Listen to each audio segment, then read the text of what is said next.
गुरुपौर्णिमेला गुरुचरित्र पारायण कसे करावे? संपूर्ण माहिती.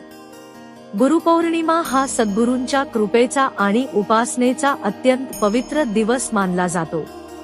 या दिवशी श्री गुरुचरित्राचे पारायण केल्याने मनःशांती, आध्यात्मिक उन्नती, घरातील सुखसमृद्धी आणि सद्गुरूंची कृपा प्राप्त होते, अशी श्रद्धा आहे. पारायणापूर्वीची तयारी. पहाटे लवकर उठून स्नान करून स्वच्छ, शक्यतो पांढरे किंवा पिवळे वस्त्र परिधान करावे. देवघर स्वच्छ करून श्री दत्तात्रेय, श्री स्वामी समर्थ किंवा आपल्या सद्गुरूंच्या प्रतिमेची स्थापना करावी. समोर तुपाचा दिवा, अगरबत्ती, फुले, हार, अक्षता, गंध, नैवेद्य आणि पाण्याचा कलश ठेवावा.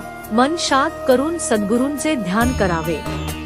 संकल्प. हातात पाणी, अक्षता आणि फूल घेऊन आपल्या नाव, गोत्र माहित असल्यास स्थान आणि गुरुपौर्णिमेच्या निमित्ताने श्री गुरुचरित्र पारायण करण्याचा संकल्प करावा. पूजा विधी. श्री गणेश पूजन करावे.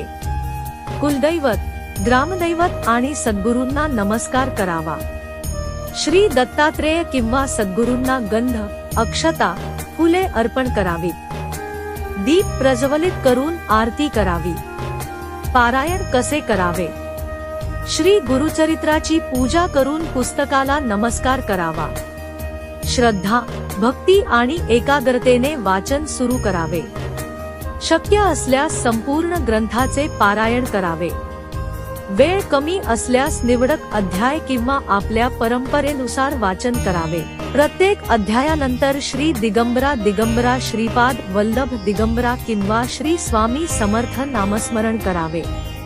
पारायणादरम्यानचे नियम. शक्य तितके सात्विक आहार घ्यावा. राग, वादविवाद आणि अपशब्द टाळावे. मनात सद्गुरूंचे सतस्मरण ठेवावे. वाचनात घाई करू नये. प्रत्येक अध्यायाचा भाव समजून वाचावा. पारायण पूर्ण झाल्यानंतर श्री गुरुचरित्राची आरती करावी. नैवेद्य अर्पण करून प्रार्थना करावी. हे सद्गुरू, माझ्याकडून झालेल्या चुका क्षमा करा आणि आपल्या कृपेचा आशीर्वाद सदैव राहू द्या, अशी प्रार्थना करावी. प्रसाद सर्वांना वाटावा. पारायणाचे महत्त्व. गुरुपौर्णिमेच्या दिवशी श्रद्धेने केलेले